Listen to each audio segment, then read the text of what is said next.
Hello students, welcome back to Shakuntala tutorial.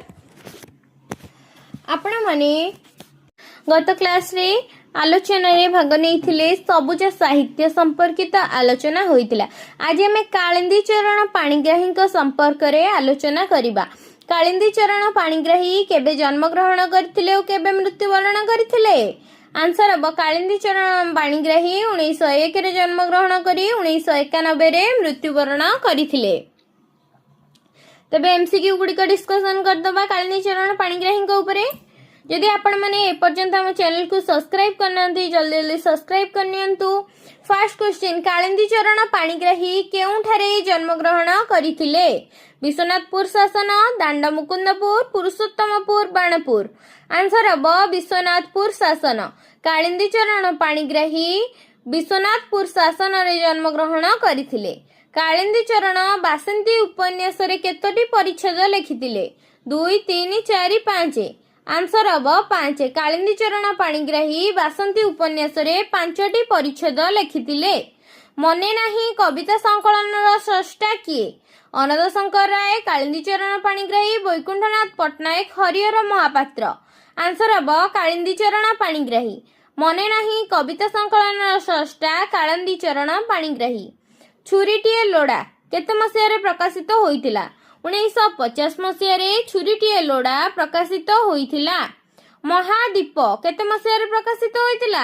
1948 मसिया महादीप प्रकाशित होइतिला। क्षणिक सत्य केते मसिया प्रकाशित होइतिला? 1949 मसिया क्षणिक सत्य प्रकाशित होइतिला। मो कविता 1959 रे प्रकाशित होइतिला। मने नाही कविता संकलनटी केबे प्रकाशित होइतिला? 1947, 1939, 1955, 1945। आंसर हम 1947। मने नाही कविता संकलनटी 1947 रे प्रकाशित होइतिला। धला मनीषर भगवान जेहू कला रसे शैतान, इटाली देशर भगवान खाए आबिसिनियार प्राण। एही कवितांशटी कालिंदी चरणंकर केउ कवितार अंशविशेष अटे? लोहित व्यथा, किएसला शैतान, आगामी, जय भगवान, क्षणिक सत्य।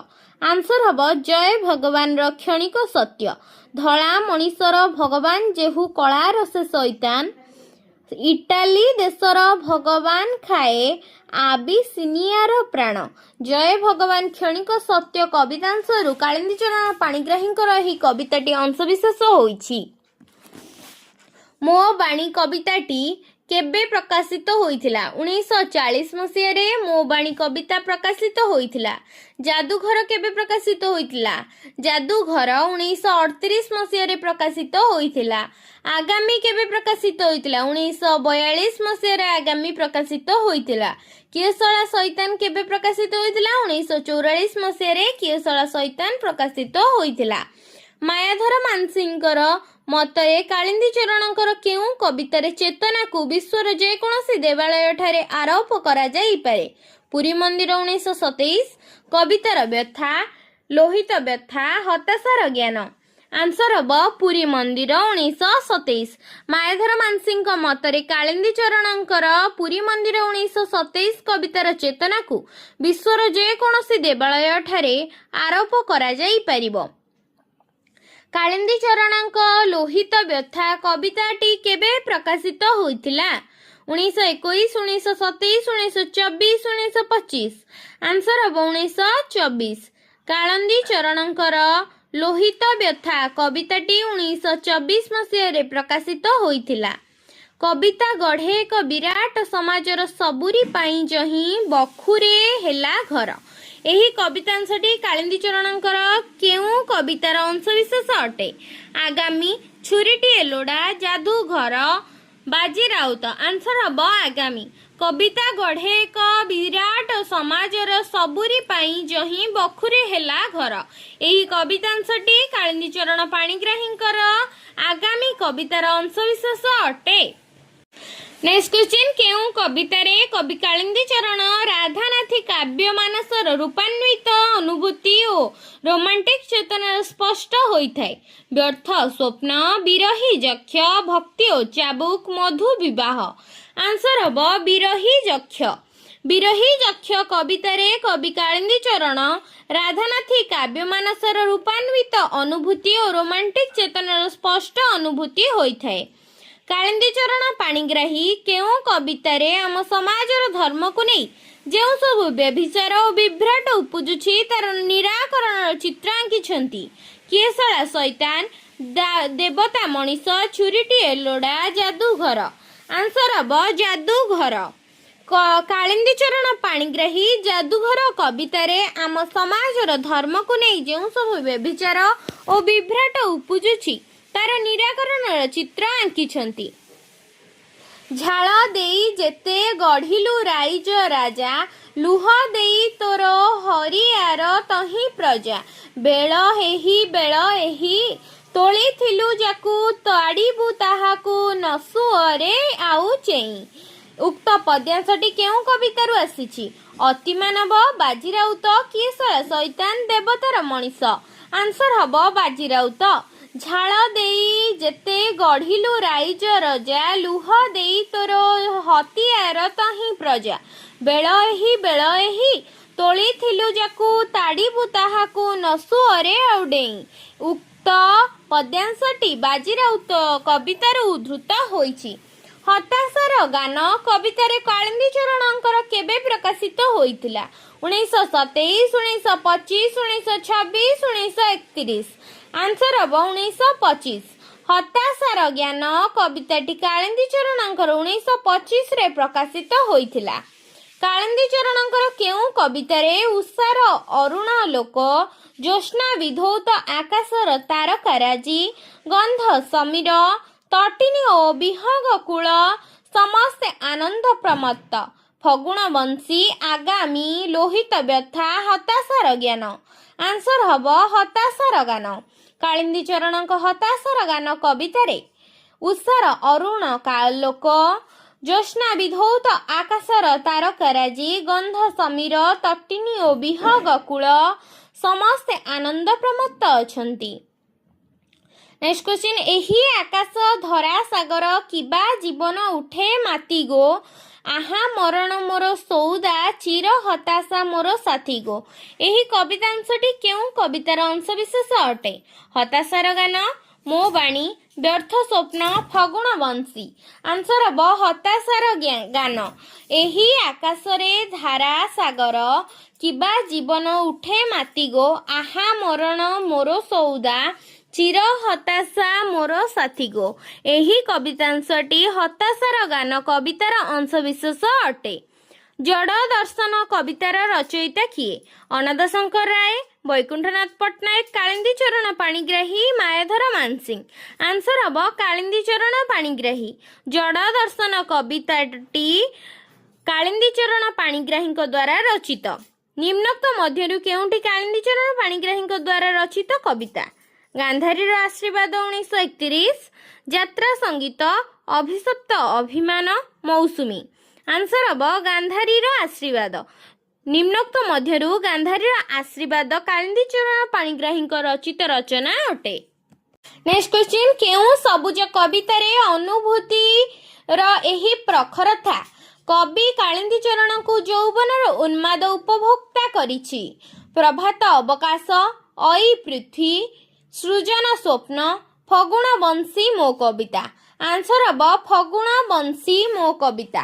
ଫଗୁଣ ବଂଶୀ ମୋ କବିତା ସବୁଜ କବିତାର ଅନୁଭୂତିର ଏକ ପ୍ରଖରତା।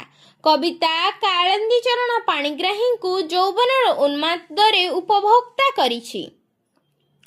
ଫଗୁଣ ବଂଶୀ କବିତାଟି କେବେ ପ୍ରକାଶିତ ହୋଇଥିଲା? 1925, 1926, 1927, 1928। ଆନ୍ସର ହବ 1926। ଫଗୁଣ ବଂଶୀ କବିତାଟି 1926ରେ ପ୍ରକାଶିତ ହୋଇଥିଲା। କେଉଁ କବିତାରେ କାଳିନ୍ଦୀ ଚରଣ କିଟ୍ସଙ୍କର ଓଡି ଟୁ ଦ ନାଇଟିଙ୍ଗେଲ୍ ପରି କବି କୋକିଳର କୂଜନରେ ଏକ ଅପୂର୍ବ ଉଲ୍ଲସିତ ଓ ଉଚ୍ଚାଟିତ ଭାବ ଉପଲବ୍ଧ କରିଛନ୍ତି? ଫଗୁଣର ଜ୍ୟୋତ୍ସ୍ନା, କୁହୁ ପ୍ରାସ, ମଧୁ ବିବାହ, ଭକ୍ତି ଓ ଚାବୁକ। ଆନ୍ସର ହବ କୁହୁ ପ୍ରାସ। କୁହୁ ପ୍ରାସ କବିତାରେ କାଳିନ୍ଦୀ ଚରଣଙ୍କ କିଟ୍ସଙ୍କ ଅଡ୍ ଟୁ ଦ ନାଇଟାଙ୍ଗେଲ୍ ପରି କବି କୋକିଳର କୂଜନର ଏକ ଅପୂର୍ବ ଉଲ୍ଲସିତ ଉପଲବ୍ଧି କରିଛନ୍ତି। ଧରଣୀ ହେଲା କୋମଳତମ, ଆକାଶ କମନୀୟ, ମରଣ ହେଲା ମଧୁରତର, ଜୀବନ ହେଲା ପ୍ରିୟ। ଏହି କବିତାଂଶଟି କେଉଁ କବିତାର ଅଂଶବିଶେଷ ଅଟେ?